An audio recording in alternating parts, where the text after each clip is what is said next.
Welcome back to the Sports Desk, everybody. It's episode 19. That's my favorite number. I'm happy. How's it going, Jack? I'm happy too. And I kind of figured 19 was your favorite number. I don't know what gave it away other than your social media. So yeah.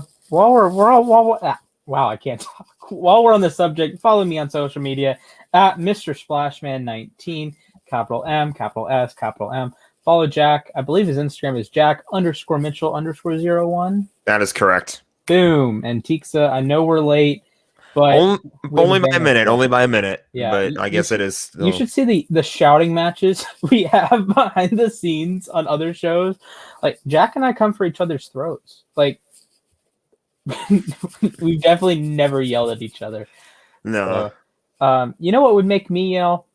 What's gonna make you yell? If a certain wrong side. There you go. Yeah, if a certain Falcons trade Julio Jones to the Ravens, and this is what the odds market says. The betting market says the Ravens are the favorite if Julio Jones gets traded, and I don't buy it. I don't think Baltimore is making the trade. You look back at the DeAndre Hopkins scenario last year when Baltimore had a glaring need for a wide receiver one. They didn't have anything, and they didn't just draft a guy in the first round. They didn't go get they balked at getting Hopkins, and Hopkins. Maybe you take Julio over him, but Hopkins is younger than Julio. I'm taking the Hopkins over Julio. There's an argument there, and even if you want to say Julio is better, well, Hopkins is younger and he can be more productive moving forward. So I don't think if Baltimore's not going to go for Hopkins, I don't think Baltimore's going to go for Julio Jones. And you look at Rashad Bateman and you say, well, Rashad Bateman isn't this, I guess, blue chip guy, isn't like a guaranteed superstar like, say, Jamar Chase is.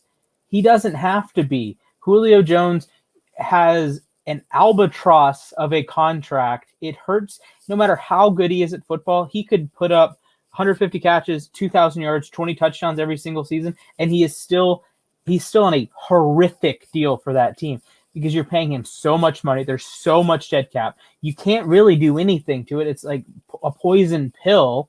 And so I don't think Baltimore is going to go for that. And at this point of the offseason, that teams are low on cap space.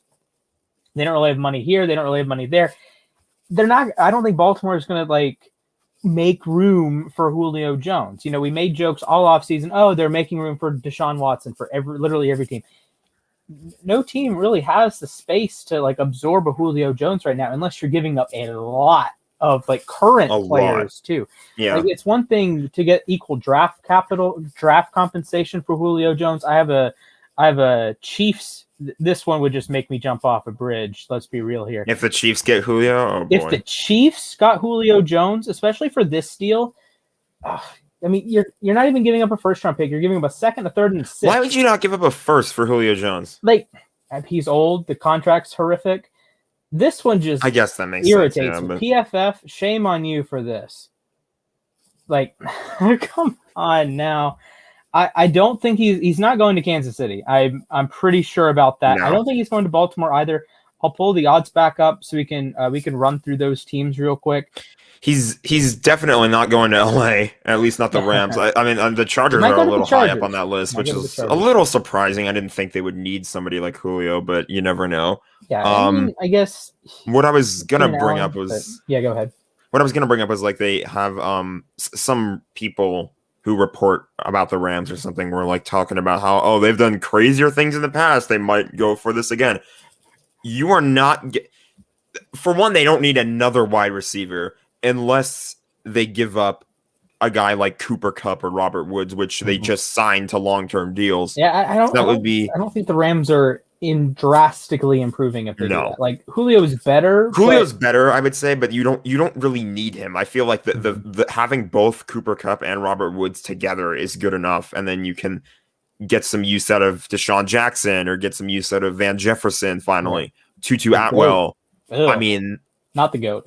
Not the GOAT yet. He could be good. I don't know. I just Tutu Atwell. Oh boy. That's my hot take of the day. Yeah. We have somewhat differing opinions on it. I think we both can agree I give it an F. That pick was way too early. Yeah, way too early. Not a good enough player. He can still be good. I feel like 57 maybe overall. under McVay he can be okay, but we'll see. It I don't think happens. they need a wide receiver that early. But So you never know. how do you feel about Mr. Julio Jones come into the division in the form of Another guy for Jalen Ramsey to lock down all game long. Well, you can't lock down. Well, both you can't lock Hopkins down and both. Julio. Yeah. I thought you were talking about the Niners here. for a second. San Francisco is interested, but then you can't lock down Debo, Ayuk, and Julio Jones. You can theoretically only put Ramsey on one of them at a time. This is true. And you need to put I love Darius Williams. Who's your third corner? I don't even know who the third corner is. That's a good question. Okay, San Francisco, your time to slap the Rams. Well, I guess they already kill you anyways, but they do. They beat us with third stringers because of Jared Goff, but Goff is gone now, so let's go. It happens. Who is? I'm like looking at the depth chart now. Troy Hill's on the Browns. It's not Darius Williams. It is not. Darius Williams is number 2. Cornerback. It is either Dante Dion. I can't say I've ever heard that name before. Did you guys draft a corner? I feel like we drafted a corner. Dante Dion was the guy who was like egging on Aaron Donald in Hard Knocks. Kenny Young he's a linebacker. Kenny Young is a linebacker and trash. David Long, that's it. I'm pretty sure that would be it. Weren't there 2 David Longs in that draft class? I think one ended up in Tennessee as a linebacker, and then the other. I don't remember. I don't remember. There were two guys with the same name. It's like the Michael Carter thing with the Jets. They have Michael Carter, and then Michael Carter the second, North Carolina, then Duke. One's an offensive player, one's a defensive player. That's Robert Rochelle, however you pronounce it. He's a cornerback from Central Arkansas. I like him. I think he can be like a remotely competent guy. If he's your number 2 corner right now, there's an issue. He's not the number 2. Yeah, that's good. If anything, he'd be the number 3 because Darius Williams is number 2. So I just mentioned the Titans. How would you feel about Julio Jones heading up to Nashville? That's a short drive, Atlanta to Nashville. Yeah, that would be pretty good. I feel like for the Titans, I think that would put them up a little bit higher on people's lists. I know they're kind of in the middle, in my opinion, right now because of what mostly honestly because of what we saw out of them in the playoffs. The Ravens just clamped down Derrick Henry, and Titans kind of stumbled from there. They didn't really have that much to answer back. I like Tannehill, but I feel like you give Julio to Tannehill, and then you have AJ Brown in there as well. I mean, that's a pretty good wide receiver corp. Yeah, absolutely. You're rocking because right now, like Corey Davis is gone, so you're rocking with AJ Brown, and then a bunch of and also Jonnu Smith's gone, so you're gonna lose. I think I saw a stat somewhere that they're losing like 150 targets, so that's essentially 10 targets a game. Who's going to take those extra targets? People are loving Anthony Firkser. Was it Daz Newsome or Daz Fitzpatrick? They traded Dez Fitzpatrick. They traded up for a guy in the third, fourth round that I had a 7th round grade on. So I wasn't thrilled about that. But I guess Derrick Henry's going to catch him a few more balls. AJ Brown's going to be force fed, and Julio Jones could step right in and essentially be a 1-for-1 replacement in terms of all of those targets, because I think honestly he's an immediate guy that you're saying he's going to get targeted 8-10 times a game, Yeah. And if you're, I don't know, if you say Tennessee's going to throw the ball 550 times, 125 of those balls have to go to AJ Brown and 125 have to go to Julio, and you might start pushing those numbers up 150 each, 175 each. Heaven forbid, I don't know, 200 targets each. I don't think you're going that far, because they're still going to run the ball a lot with Henry, but it is going to be interesting because they do have a new offensive coordinator, and imagine that Julio goes from being coached by Arthur Smith for like 3 months, and then he gets traded to do the team that Smith used to be the offensive coordinator for. That's funny. So, rebuilding times in Atlanta, I would imagine if according to Sean Garner's comment, if they have no money, then yeah, I would imagine it's probably rebuild 10 there. So, all right, good luck, Kyle Pitts. Yeah. Okay, gun to your head. Where does Julio Jones play week 1? New England. I kind of have a feeling like New Ooh. England's going to throw something out there for him Ooh, and be it. that's a spicy one. Okay, I see you. I see it. I see the logic.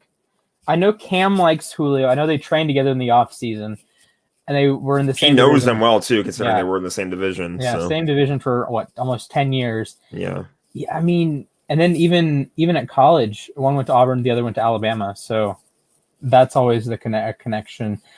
I don't think he's going to Baltimore. I've made that pretty clear. I don't think Baltimore will go after him. I just kind of feel like the Patriots are going to pull that thing out of nowhere that we typically have happen with them, where they kind of just do something unexpected. Like this offseason, their unexpected thing was just spend. Right when free agency opened, they get Jonnu Smith, they get Hunter Henry, they get there was one more, I think. Kendrick Bourne. Yeah. I think that was it. Okay, so I'm gonna just start marking names off. He's not going to the Ravens.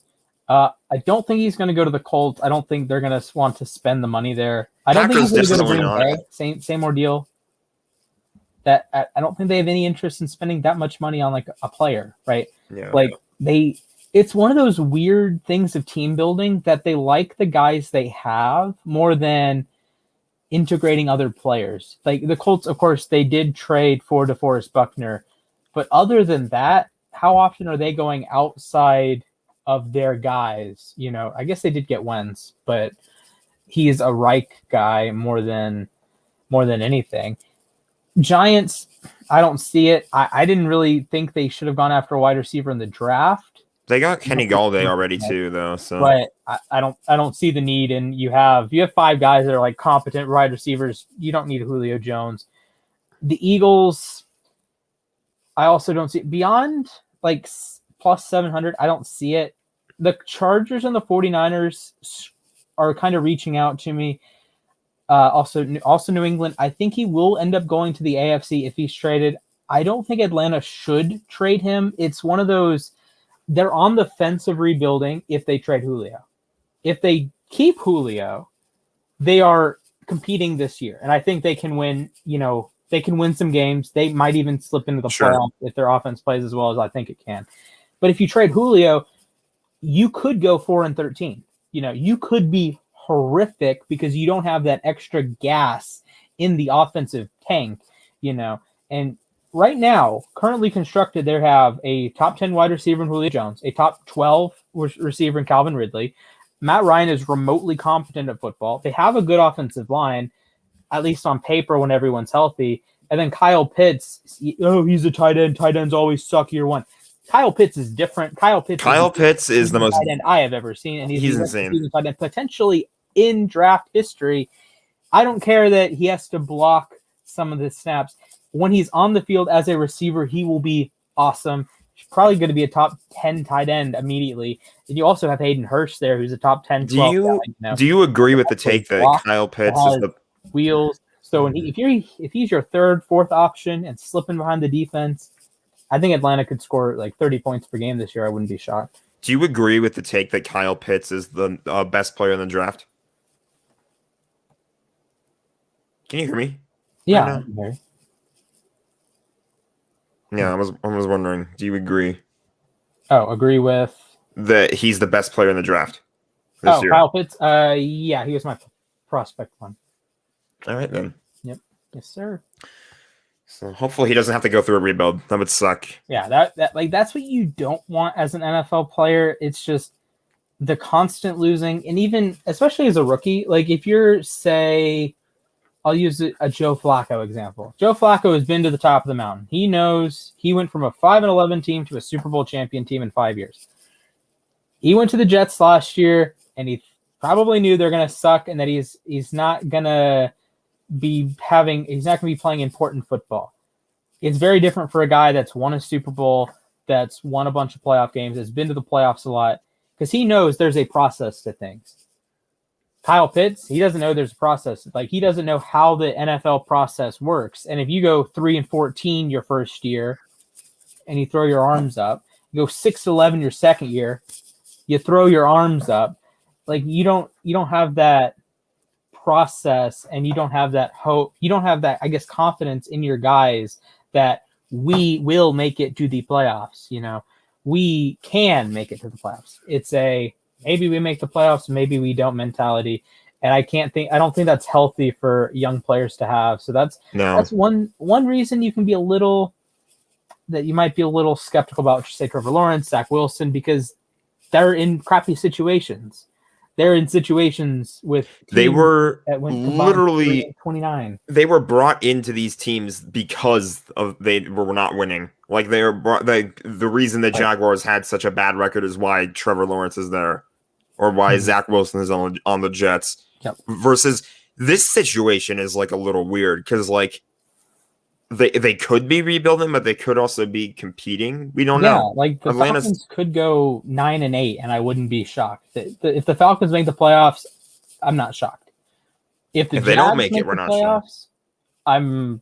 I'm shocked. If the Jets are remotely close to 500, I'm shocked. But Atlanta, no. Chicago, no. San Francisco, no. So it's a weird spot that Atlanta's in because I don't think they should trade Julio Jones. Now it would be different if they have to get rid of the money. I understand. And this is the June 1st thing, which is only 11 days away now. I don't know. I'm gonna err on the side of calmness here, passivity. I don't think he gets traded. If he does get traded, so be it. I don't think he's going to Baltimore. I think Baltimore shot all their bullets with, or showed their hand by not going after DeAndre Hopkins, and then they add Rashad Bateman in the draft. I don't think you're double dipping first round wide receiver and like top 10 wide receiver in free agency or through a trade. All right. Well, I think now's a good time to move on to some basketball. I believe that's our next let's go. topic on hand because we had some play-in action recently, and I think we still have some coming up tonight. Yeah, we do. 9:00, Memphis at Golden State. John Morant, Jaren Jackson Jr., Jonas Valanciunas versus Steph Curry, not Steph Curry, and not Steph Curry, and then Draymond Green, who can only play defense at this point in his career. I'm low-key pumped. I don't watch a ton of basketball. I'm more of like a secondhand watcher. Like I follow Zach Lowe, Bill Simmons, a bunch of random guys. Like I don't watch a ton of basketball. I'm more knowledgeable about basketball history than like current day NBA stuff. Yeah. But I watched the fourth quarter of Lakers Warriors. That's why I love basketball, and I'm going to turn this game on at 9:00. So yeah, and speaking of the Lakers Warriors game, this is why the Warriors are playing tonight. Here we go. See, sometimes you just know I'm the best player in the world, and this is what I think LeBron. Obviously, LeBron said after the game he thought he was seeing 3 rims, but I mean, this speaks for itself right here.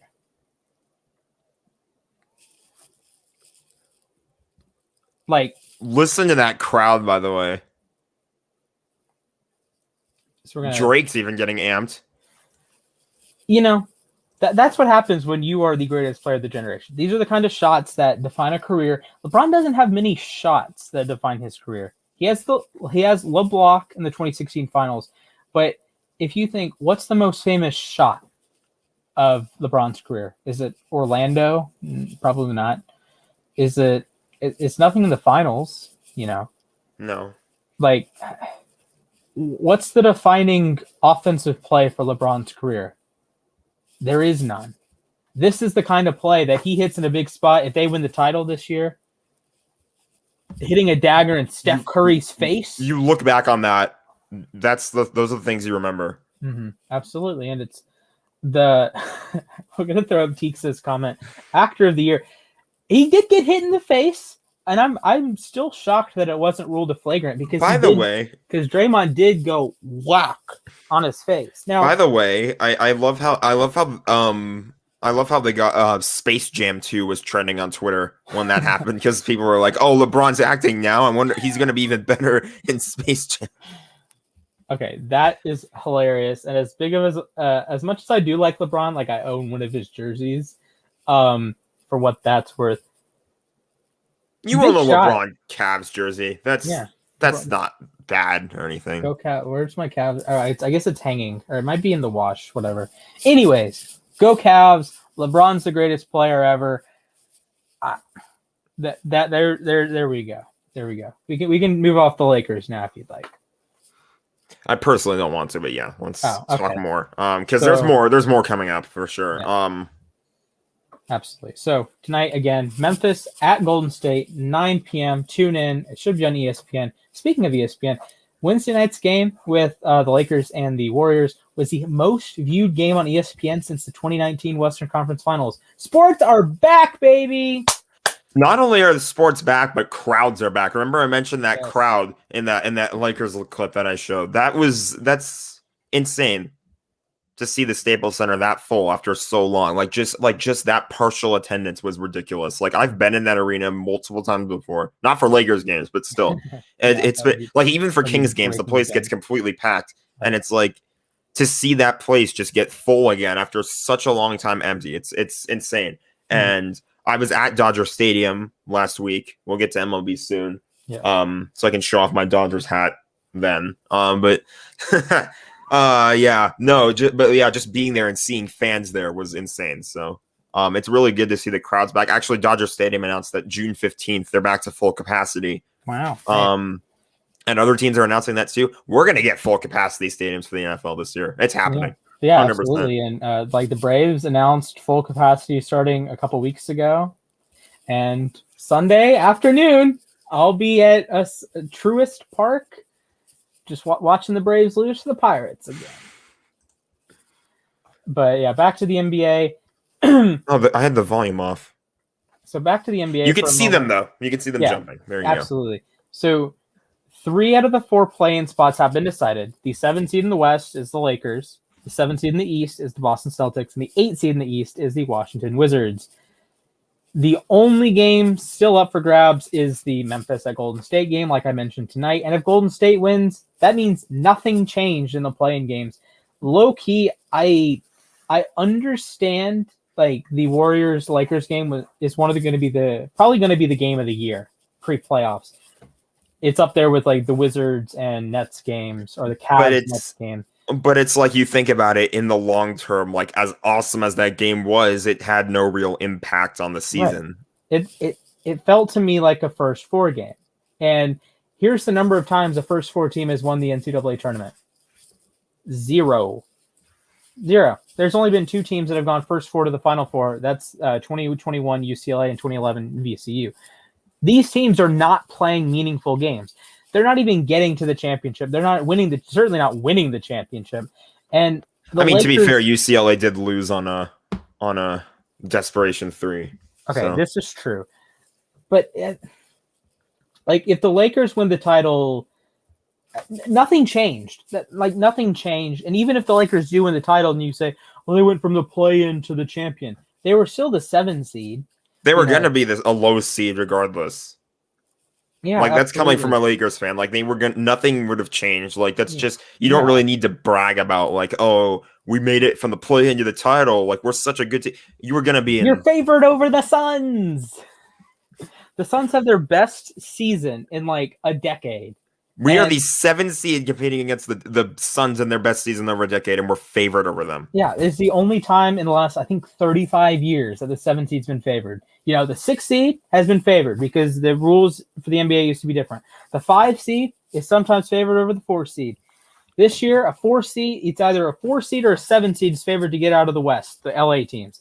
And it's a 2 seed favored in the East with Brooklyn. But, man, I do feel a little underwhelmed with the playing games. I like the idea. I've talked about it on the show. I like the idea of the playing games. I like having this do or die game, the 9-10 game. But the 9 and 10 games, it's between fundamentally trash teams. Like, are you telling me the Pacers deserve to make the playoffs this year? The Hornets deserve to make the playoffs? Like, I get it as like a stepping stone for a team moving forward, but the Charlotte Hornets are not a good basketball team. The Indiana Pacers are not a good basketball team. The San Antonio Spurs are not a good basketball team. the NBA, anyways, sends over half of its teams to the playoffs, 16 out of 30. This year, 2/3 of the teams made it at least to the play-in game. If you don't make the play-in game, you are utter and complete garbage, like my Cavs, like the Timberwolves, like the Rockets. Like, I mean, like like you said, it's underwhelming because we've talked about on the show before how the playoffs or the play-in thing was, I feel like, a good little compromise considering the shorter season. I think it was a nice little compromise they could have come up with. But when you think about it, at the end of the day, we're going to look back on this and be like, oh, they didn't really need to do them because their impact is, it's virtually non-existent. So. And even if, hypothetically, there's some people sounding off in the comments, Sean Garner, Dylan Brooks will have Steph Curry on lockdown. This game will be the game of the year. John Morant will cook. Even if the Grizzlies win and you have the 9 seed in the playoffs, Utah's clapping them in the first round. So, again, what changes? Nothing. So the only thing this year is the caveat that perhaps the best team in basketball is missing its best 2 players for about half the season. So they're going to be the 7 seed, not the 1 seed or 2 seed like they would have been. And you're just in a screwy situation that the NBA is the one sport that I think doesn't need to have a large playoff to be like fun. Yeah. In the NFL, the 5-seeded Bucks won the title. In my lifetime, the 6-seeded Packers have won the title. The 6-seeded Steelers have won the title. The Giants won as a wild card. We won as a 4 seed. The Giants won in a different year as a 4 seed. There is some like chaos there, you know. There's some chaos in baseball. The Nationals went from the wild card game to the World Series. Although to be fair, I think the difference between the NFL and the NBA is that the NFL playoff games are one and done. That's true. The NBA you have to play 7 games. So like if things can change over the course of a series, or a maximum of 7 games, I should say. So things can change over the course of a series. The NFL, you have one bad game and there's no second chance. You're out. So yeah, absolutely. Yeah, because deep down, I know that the Ravens beat the Titans 7 out of 10 times when they play, but it happens. But that's just what as you said, chaos has happened. That's why. Yeah, I feel like that's a big reason even if you go into the NHL and MLB, wild card teams have won the World Series. You look at the 07 Rockies went to the World Series. The 19 Nationals won the World Series. You know, the 97 and 03 Marlins won the World Series as wild cards. The Marlins have never won the division. They have 2 World Series championships. Back when the NHL did 8-seed playoffs, the Kings were the last 8-seeded team, or the only 8-seeded team that win the Stanley Cup. Exactly. Like if an 8 seed wins in the NBA, something dramatic had to go stupidly wrong. You know, and you look back through NBA history, there's only a handful of teams outside of the top 2 or 3 seeds that make the finals. And they are outliers. 2018 Cavs. Oh, wait, you have freaking LeBron James on your team. The 2020 Heat. Okay. It was a bubble. It was a weird season. They happened to beat the number 1 seed, and no one really thought they were going to win the title. The 8-seeded Knicks was in a 50-game season.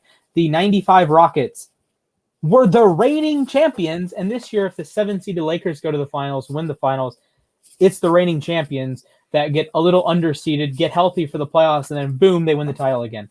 This is the 95 Rockets all over again, assuming they win the title, which I do think they will, but don't jinx it. It doesn't change anything. Yeah, sorry about that. It doesn't change anything. I think the NBA, the playoffs are a little goofy. I think every other league has a superior playoff. I don't want to say method because it's the same 7-game series for hockey and the NBA, but I don't know. I will go out of my way to watch NHL playoffs. I will go out of my way to watch MLB playoffs, and I will go out of my way to watch the NFL playoffs. The NBA playoffs, at least until like round 2, it's like who cares, you know? Well, speaking of the NHL playoffs, we've got some playoff action going on right now. Boston and Washington are playing game 4, I believe. Everyone's favorite Tom Wilson, yeah. Who scored the first goal of the postseason, by the way. I just laughed when that happened. I was like, oh boy, the villain struck first. Boston leads 2-1. Washington did grab game number 1. I believe 2 out of 3 games, if not all 3, have gone to overtime. So it's been all of them have gone to overtime. Okay. Super exciting series so far. And I do think Boston's going to prevail. Obviously, they've only played 11 minutes today, so It's still 0-0. Later on the docket today, we have Hurricanes Predators, which is starting momentarily. We got Jets Oilers. Jets lead 1-0. Starting at 9 Eastern. And then we got Avs Blues, 9:30 Eastern. The Avs lead 2-0 in the series. They killed St. Louis the other day. I don't remember what They the are score destroying was, the Blues. but it was ugly. We kind of knew that the Wild, or not the Wild, because they're playing against the Golden Knights. The Golden Knights and the Avalanche were the top two teams, and whichever one of them comes out alive is more than likely going to win the Stanley Cup. Absolutely.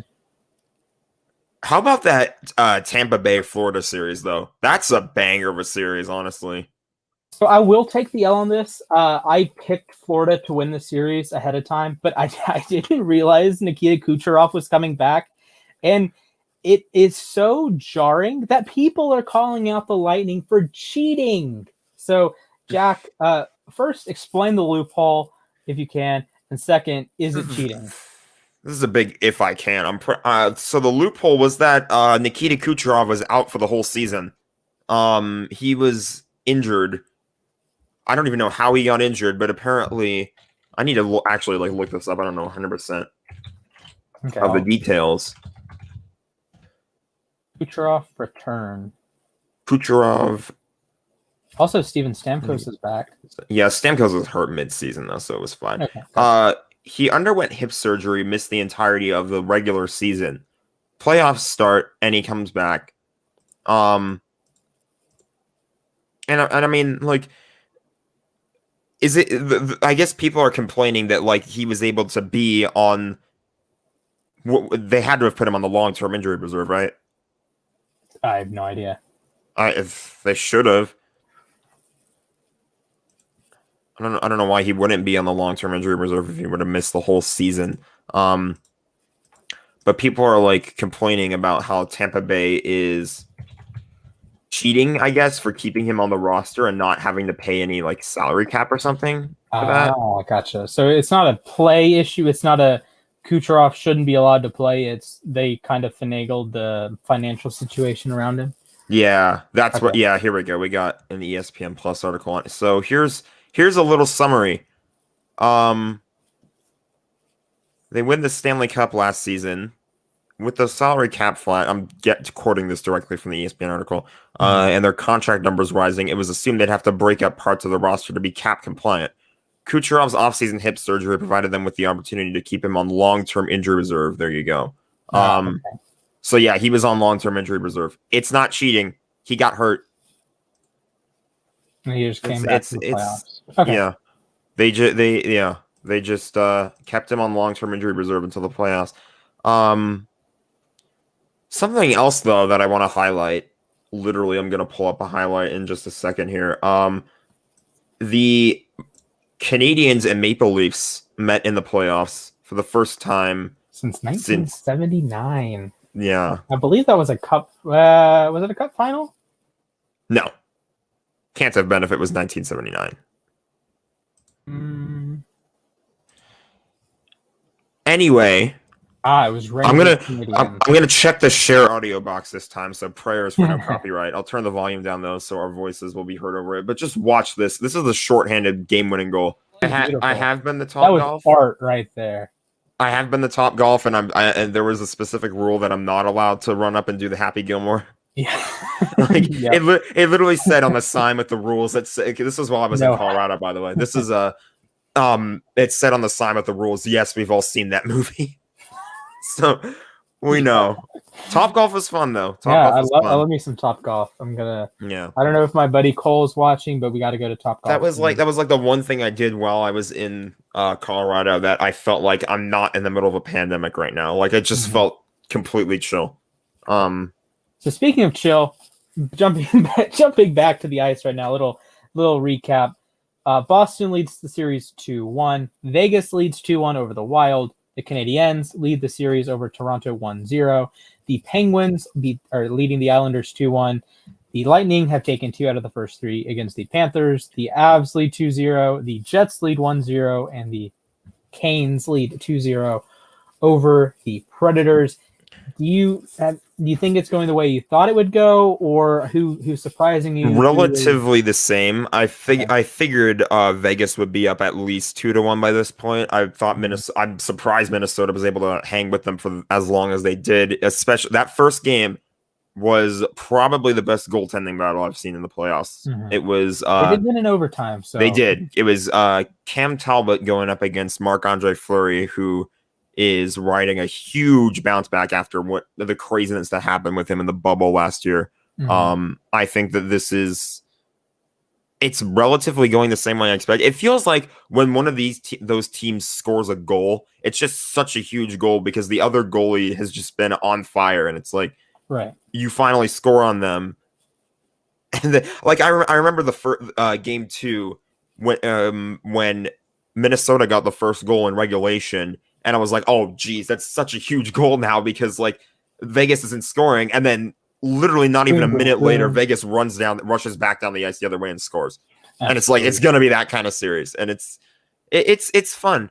It's mostly going the way I thought it would. I still think Tampa, Florida is the number 1 series so far. Hell of a comeback by Florida last game. That was incredible. Yeah, that's scary because if you drop game 3, they on ice too. Yeah, Tampa scored 5 goals in the second period.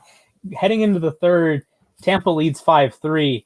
And if you're Florida, you got to do it.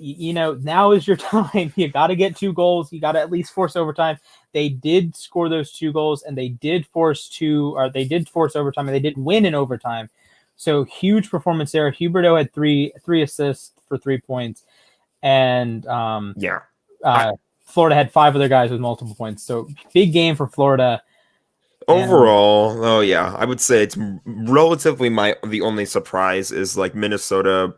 I would say Cam Talbot has them on his back right now. I feel like his goaltending is really keeping them closer in games, more than certain other players that won't be named. I think that other than them kind of keeping it close, like I wouldn't say Vegas is really dominating them, but other than that, it's relatively going about the way I expected to. So it's fun though. It's gonna get fun when these teams start playing outside of their division in the semifinals this year. I think that'll be really fun to see some West teams go up against some East teams or something like that.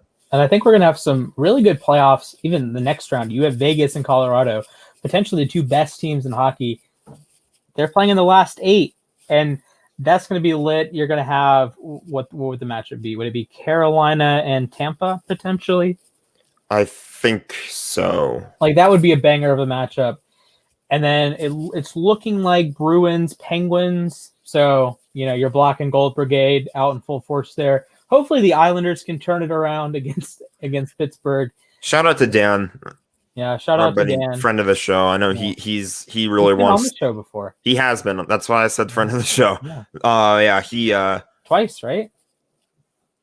Once or twice. I think it's twice. We need to get him on again. Yeah, he was definitely on with Ari. And we had the quad box for a little while. I think you may have been on another time. I know Mike's been on a couple times. I think we've been on his show more than once though. So this is true. And hey, we have the Suns and Lakers.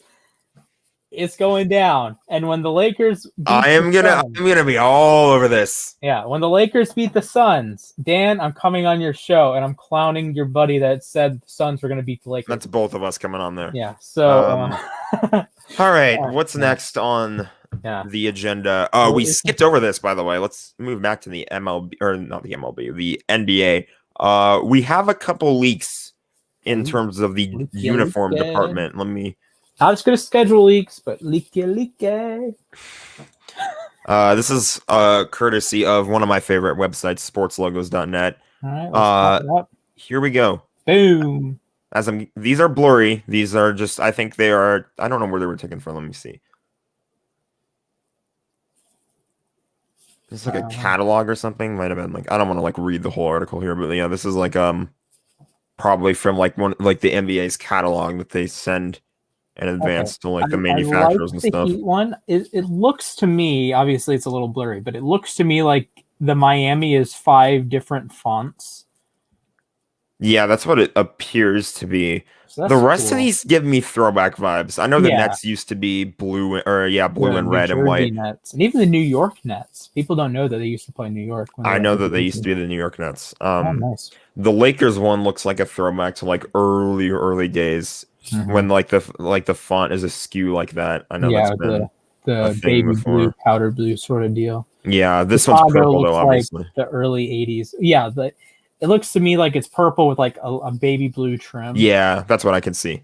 Okay, and then So the like kind of Chicago, like a Minneapolis, LA type yeah, combo, something like Chicago's that. like early '80s. You could call it the reverse retro, I guess. Yeah, I think at the Um, bottom of the screen it says reverse retro, right? does it? I think so, because No, I saw a link at the bottom, or at the bottom, like if you scroll all the way down, I think there was a. I don't know. I don't see it. Those are coming back, by the way, in a couple of years, I think. The reverse retros, in the NHL. So Atlanta's looks okay. I still need to get my Kaprizov jersey in the mail. But Your favorite player. I don't blame you though. You got that one at a discount, and it's a reverse It's like retro jersey for $40. super cheap. Ooh, it's gorgeous, and I don't The remember Wild where do I have good reverse retros. I will say that. Like the Kings and the Wild when they played against each other in the reverse retro jerseys. Oh, that was A uniform matchup of the year. Yeah. Uniform matchup. I don't know about that. I don't know about that. I lean Colorado Vegas. I don't Colorado know. Vegas was I know Colorado's are definitely top tier. Vegas was. I really like Vegas's. They're okay. If there was one then after this we'll move on to baseball.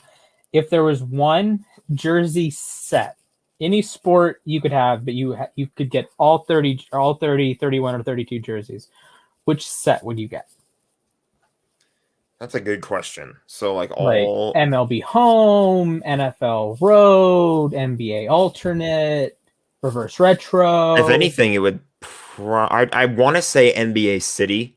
Ooh, but there's only 16 of those, right? Or those the earned? No, that's the earned. That's the okay. earned. Okay, because I would probably go for that just to get the Lakers earned jersey because their earned jersey this year is phenomenal.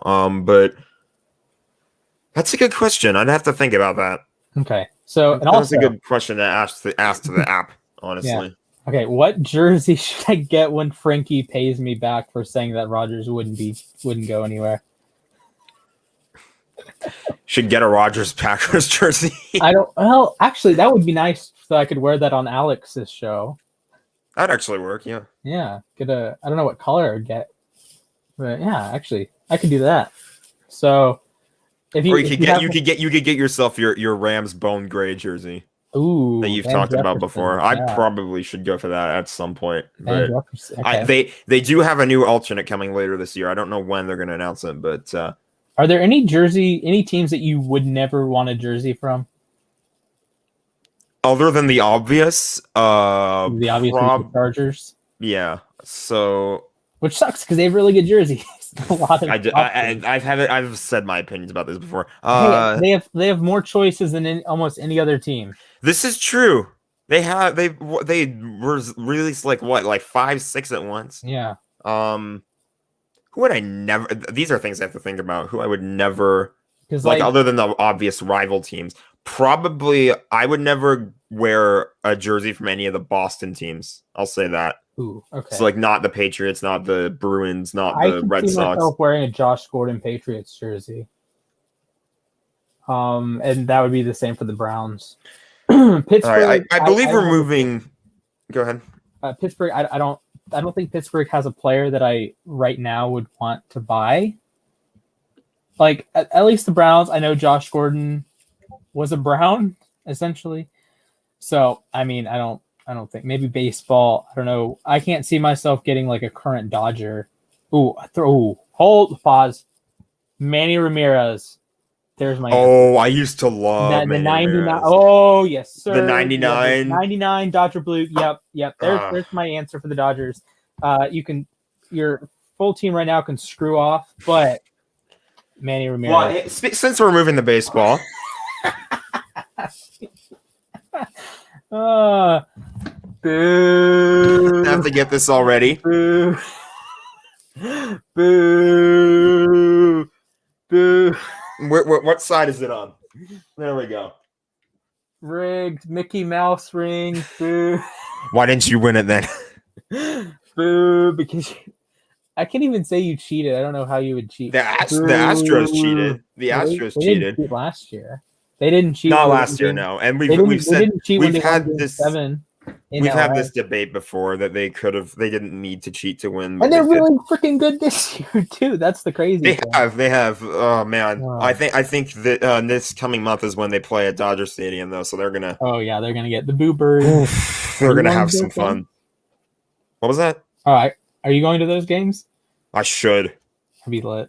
I think it's going to be full capacity. Speaking of the Dodgers, too. Yeah, you could see Mr. Albert Pujols, the machine, wearing number 55, right? 55. Martin, Oral Hershiser style. 55 playing first base for the wrong LA team. Wow. You say the wrong LA team, but the Angels pretend to be in Anaheim. Or in Anaheim pretending to be in LA. So I can't. Okay, look. I respect the heck out of Albert Pujols. He's an Inner Circle Hall of Famer, obviously. I can't believe he is playing first base for a National League team. It's a little ridiculous. Yeah, like Barry Bonds couldn't get a job at 40, but Albert Pujols can. What? Barry Bonds now is probably a better hitter than Albert Pujols is now. I say that Pujols did have, I think he had a home run a couple nights ago and did have a couple hits last night. So he's still producing, but come on, Barry Bonds. Barry Bonds would have a 475 on base percentage nowadays. Anyways, speaking of very good players, Mike Trout is hurt. That's bad for baseball. He's probably going to miss out on his 4th MVP, which sucks because he was having an awesome start to the season. I don't remember when he got hurt. I don't actually remember if it was between our shows, but he's hurt. He will be out, I believe, 2 months. I think we talked about it in the show at one point. I don't remember. We touched on Buxton and DeGrom getting hurt. Yeah. Yeah, so Mike Trout is hurt. But Trout getting hurt, like as a Dodgers fan, I will say, as big of a rivalry as we have with the Angels, Trout getting hurt sucks for baseball as a whole. Yeah, because you're missing your best player. Like, as much as I love to say Byron Buxton's American League MVP, Mike Trout was phenomenal so far this season. So, yeah, like Teeksa says, Shohei or Bogarts for MVP. Shohei for sure. Coming from a Dodgers fan. He's been mashing. Trey Mancini, shout out to him. The Orioles suck, but shout out to Trey Mancini. And speaking of really good players, Jacob DeGrom last night, he pitched in single A ball, low A ball. God. This is like rookie, like this is just above rookie ball. Think about it. Jacob DeGrom is a Hall of Famer if he retire. Actually, I don't know about the tenure, his MLB tenure, but he is a Hall of Famer as soon as he gets to 10 years of service time. He has one of the lowest ERAs in the history of the sport, even if you factor in dead ball era guys. Jacob DeGrom is really freaking good at the whole baseball thing. And yesterday, he pitched 3 innings at low A ball. Wow. And this is I'm just, you know what? If I had to do it in what is this? 9 words. Here we are. Jacob DeGrom is throwing 102 miles per hour. Someone send help. This is a low A Cardinals affiliate. I feel so bad for him. The poor guy had to play against DeGrom. Imagine making your minor league baseball debut. Your single A.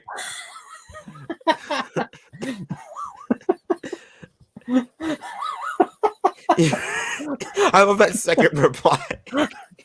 Your single A debut, and the other picture is fucking DeGrom.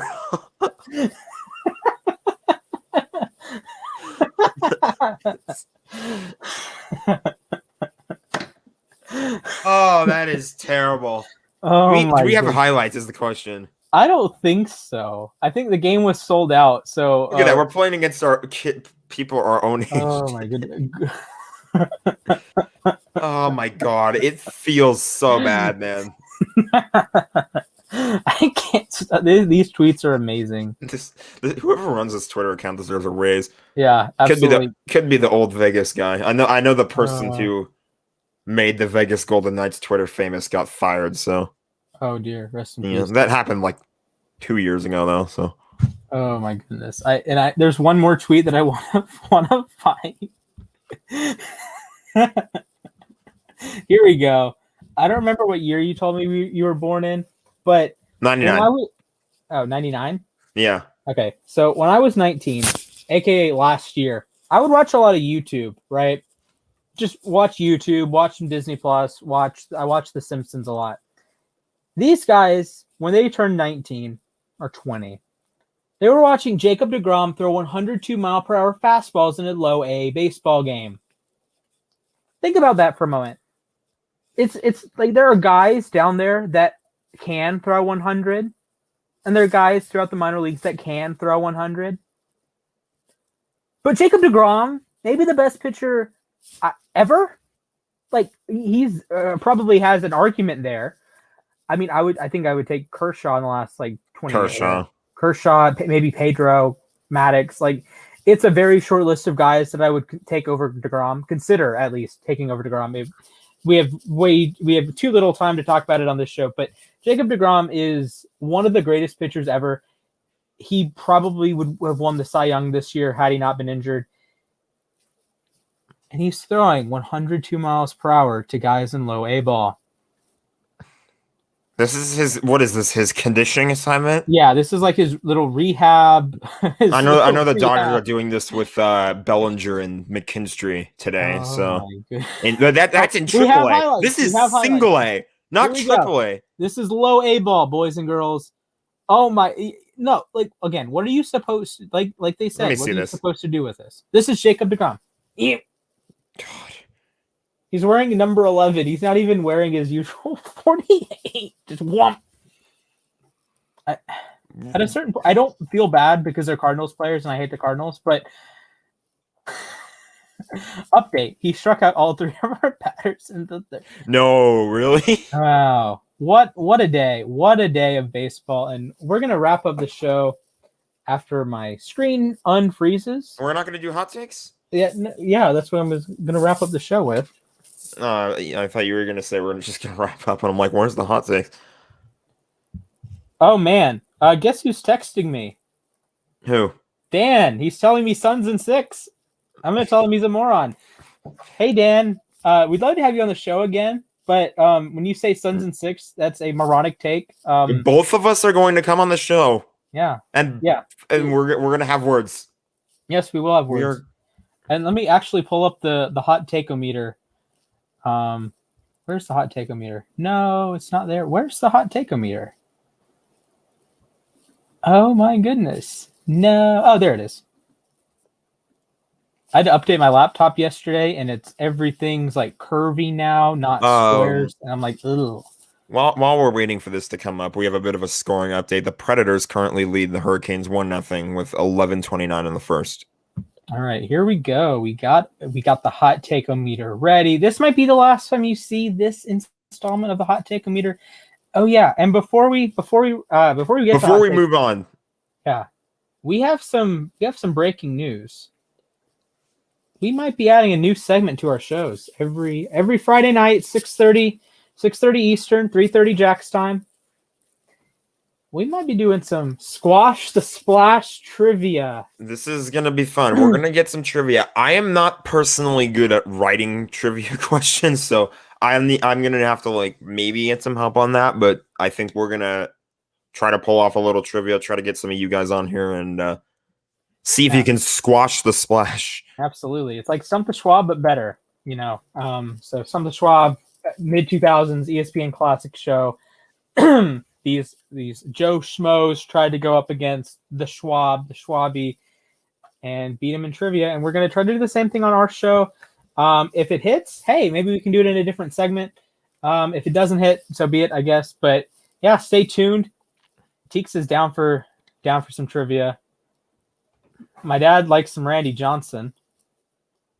Good stuff. Right, let's move on to these hot takes. Let's get some hotness, some spice up in here. All right, hot take numero uno. Teeksa, shout out. Yankees are linked to 3 superstars at the trade deadline and somehow managed to not get any of them. Aren't they always linked to guys?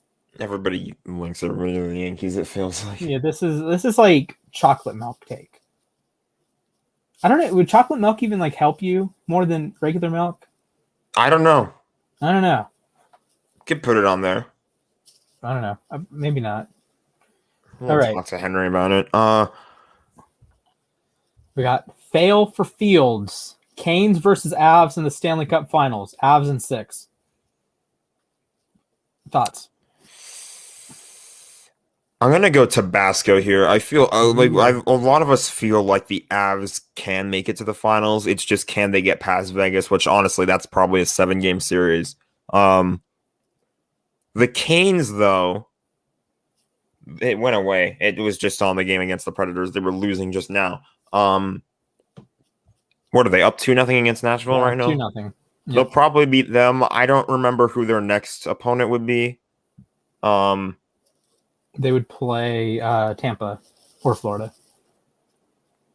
Yeah, they're probably out by then. So I would say that's why I'm kind of putting it in the middle. I don't think that the Hurricanes can beat either of the Florida teams.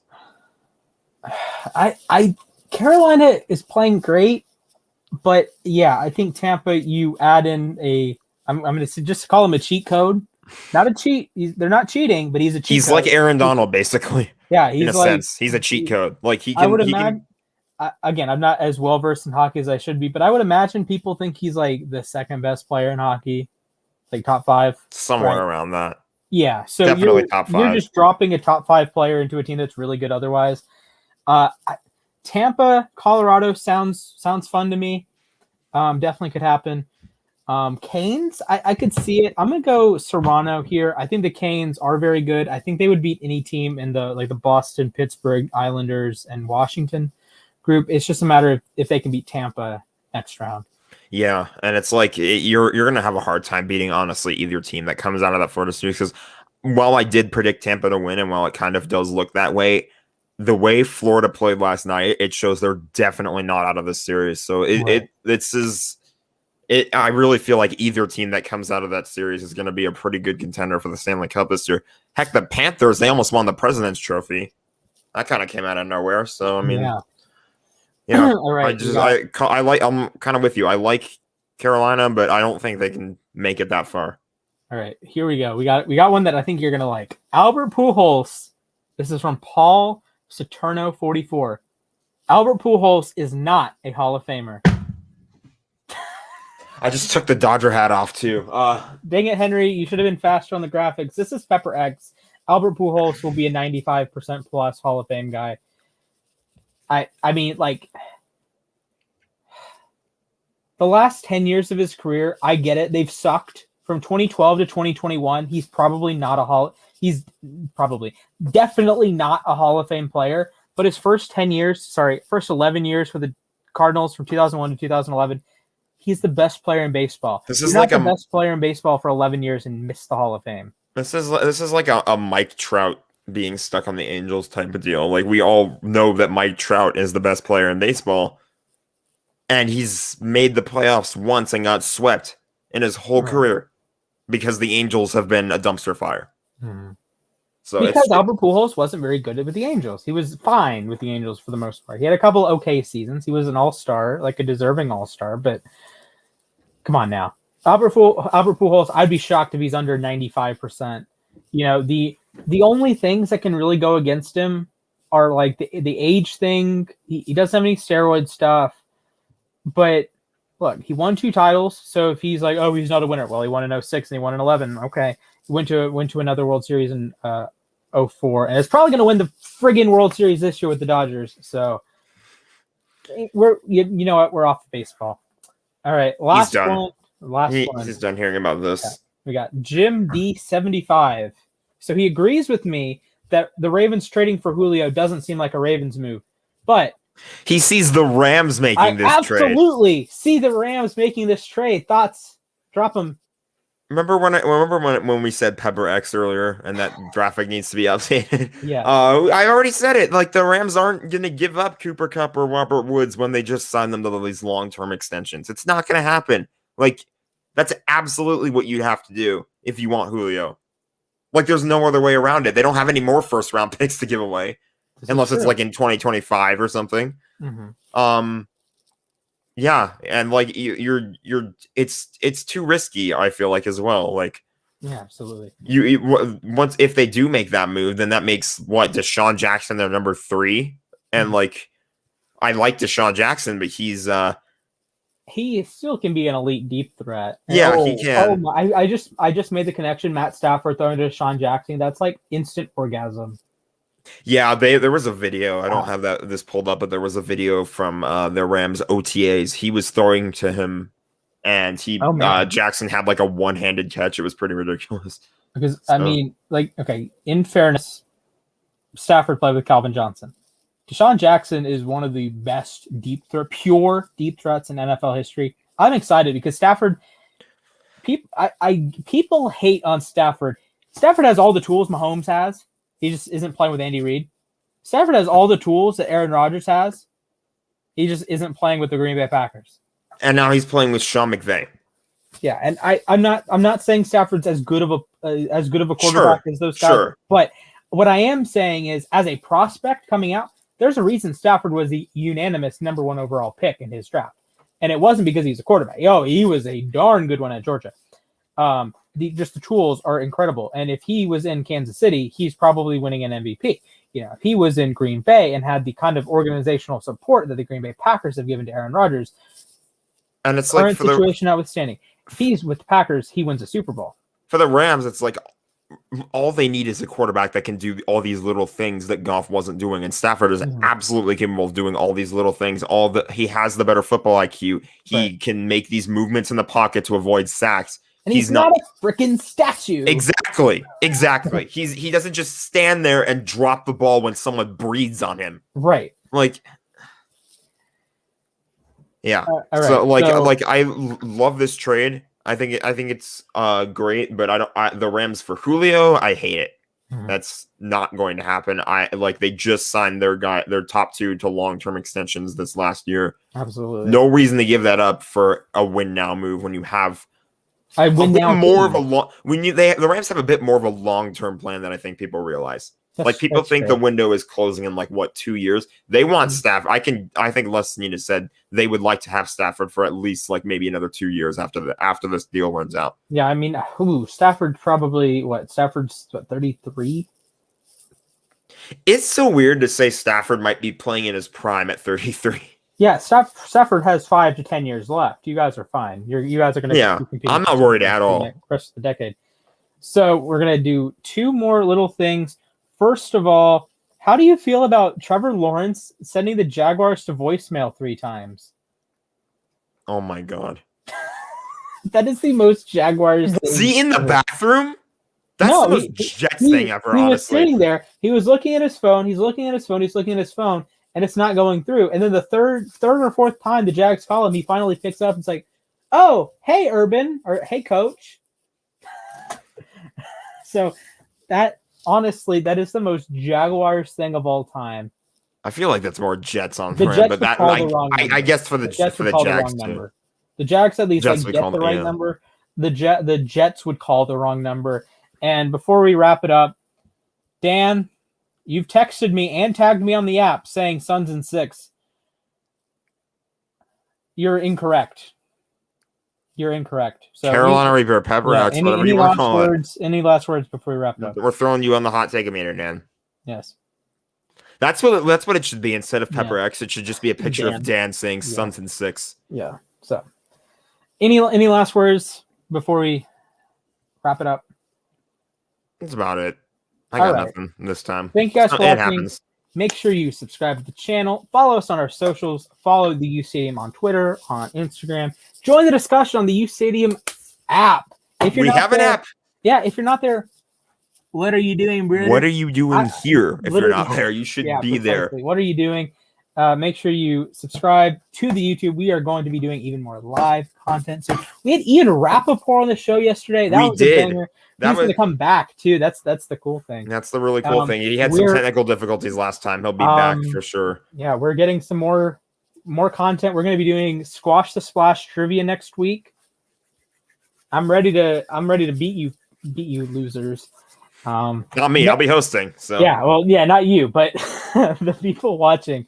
Yeah, so absolutely. Make sure you tune in. We'll be back next week, 6:30 p.m. Eastern on Friday. I'm gonna go watch the Braves lose another game to the Pirates.